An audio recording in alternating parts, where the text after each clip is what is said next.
août 1960, 15 août 2012, 52e anniversaire de l'indépendance de la République du Congo.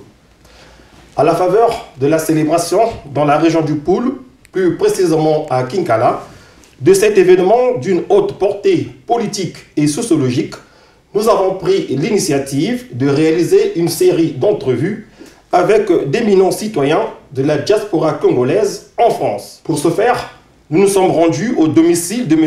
Marie-Nicodème Ganga, ancien conseiller du chef de l'État congolais, en charge du travail et de la fonction publique de 1997 à 2000, avec qui nous allons nous entretenir autour de quelques questions d'actualité et bien d'autres.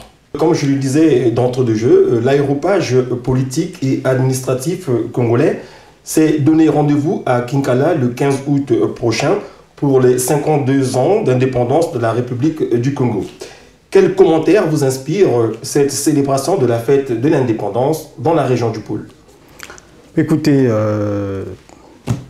c'est une très bonne chose, une bonne initiative, la municipalisation du Poul soit célébrée le 15 août.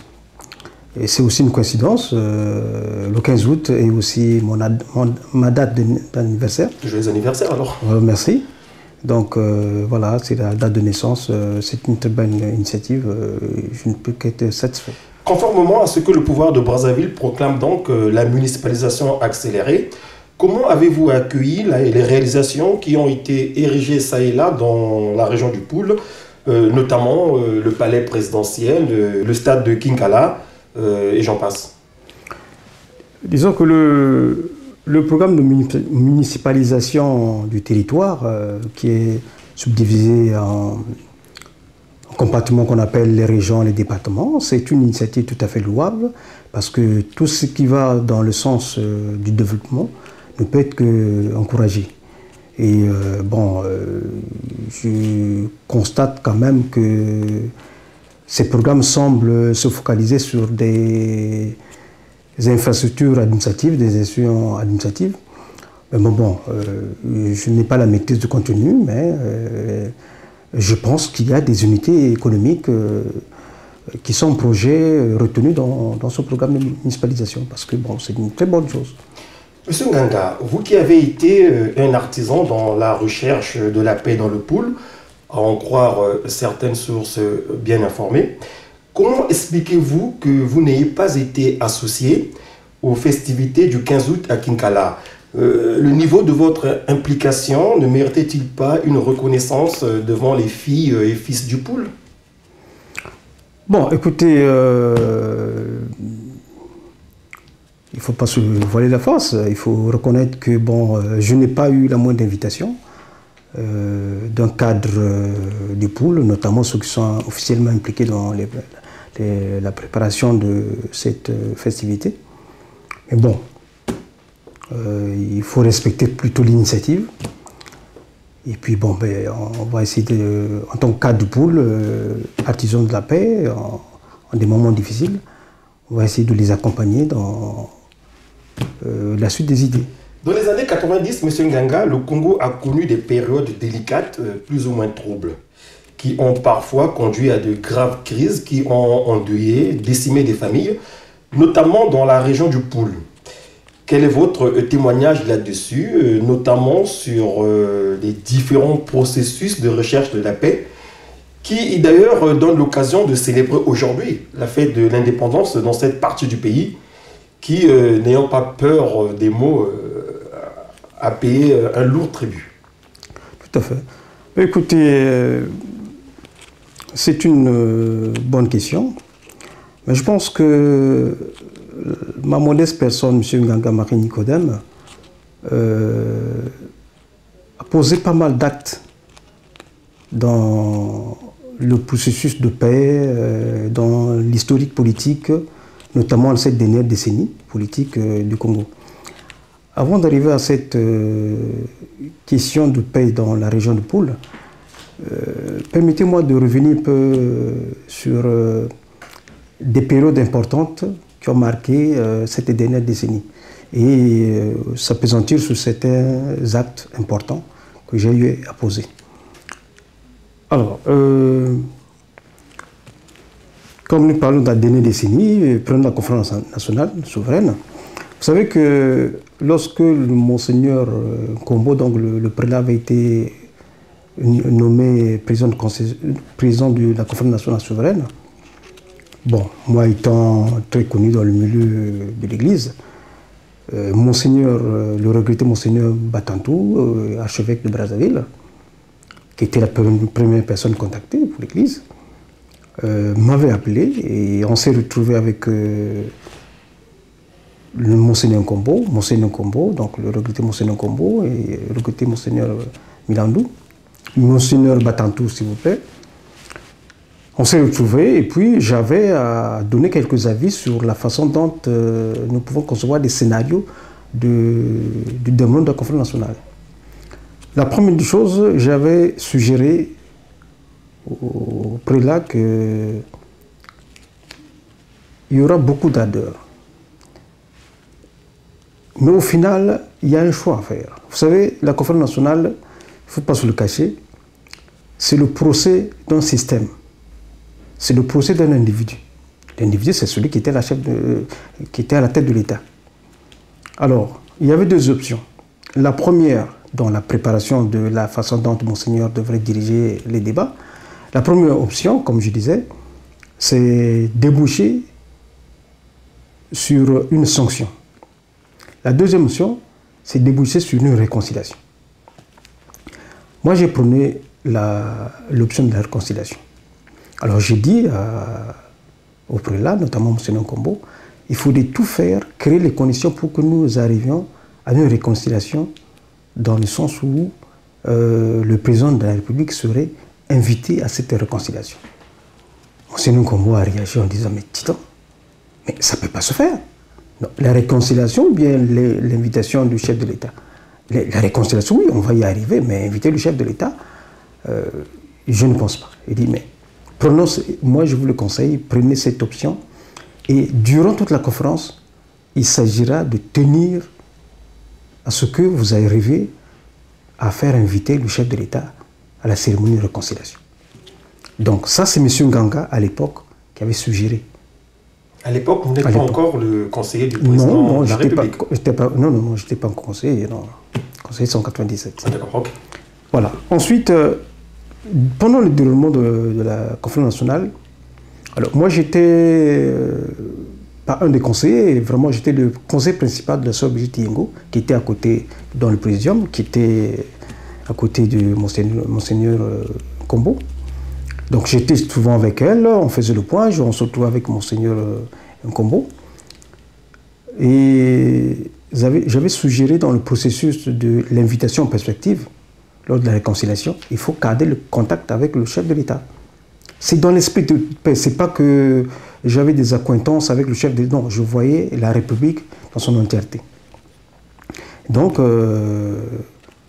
j'avais suggéré de maintenir le contact, et effectivement, l'idée avait fait du chemin, parce que Monseigneur Kombo, à la fin de certaines séances de la conférence nationale, se rendait avec Sœur Brigitte Yengo auprès du président pour faire le point. Voilà, donc ça a été une idée importante que moi j'ai suggérée pendant la conférence nationale souveraine. Alors, on arrive à la période de transition, la fameuse période de transition. Il y avait au sortir de cette conférence nationale une force importante qu'on appelait les forces de changement. En fait, c'est une force politique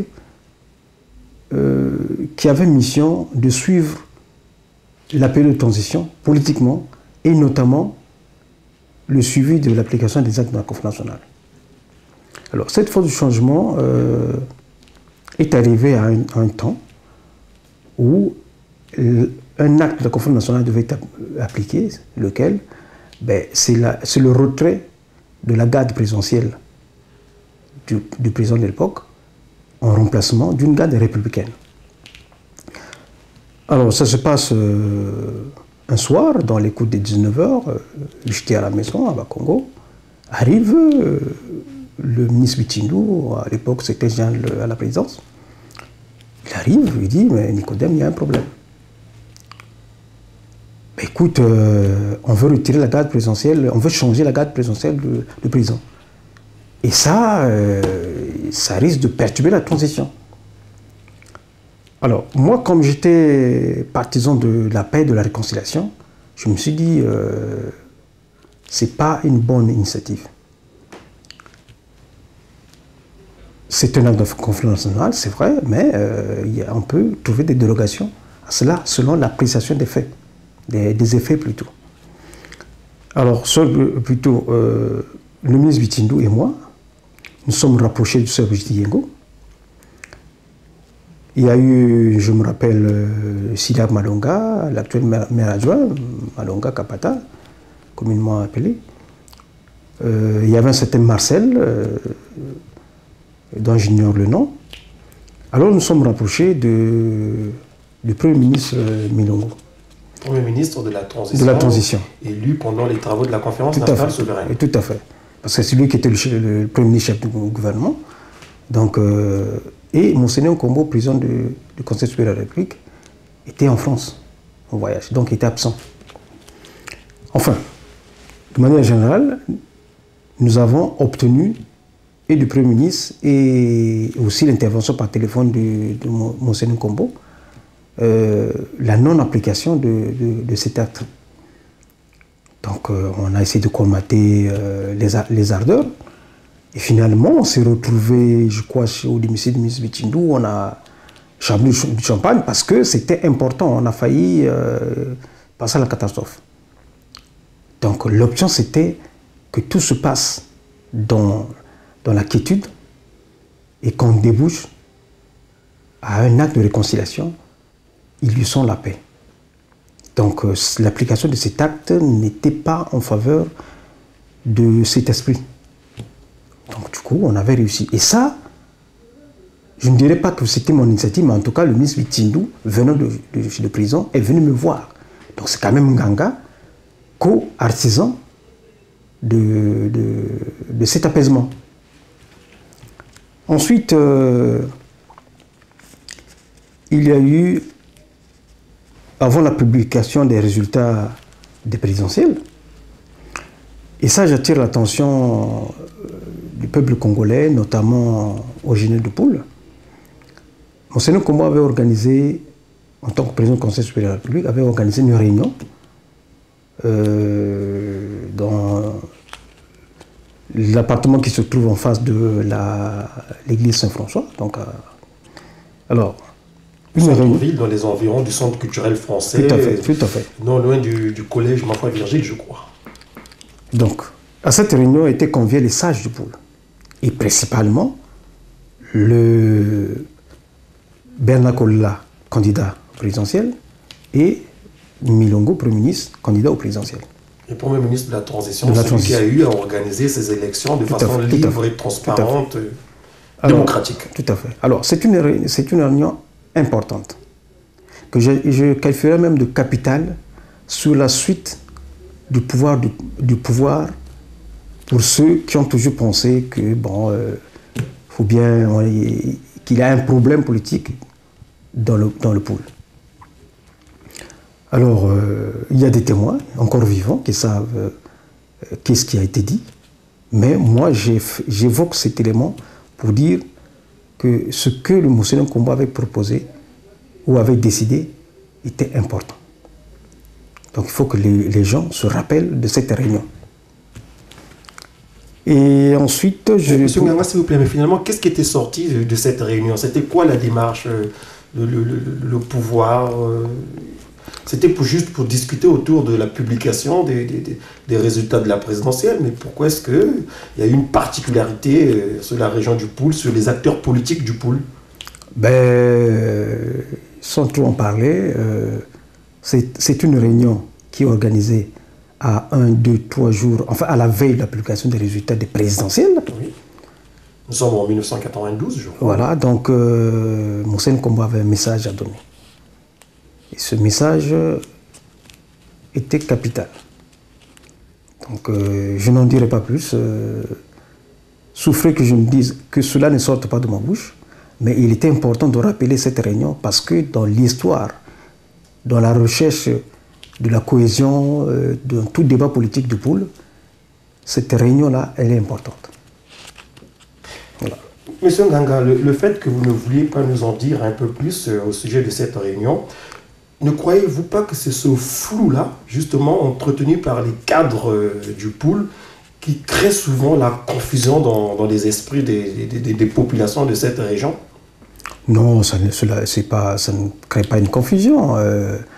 Il y avait plus d'une dizaine de personnes là-bas, enfin, pour ne pas exagérer, il y avait plus de 6 personnes là-bas, dont Bernard Kolela Milongo. Je crois que les démoulaillés qu'on sort, bon, il y en a qui sont vivants, ils en savent.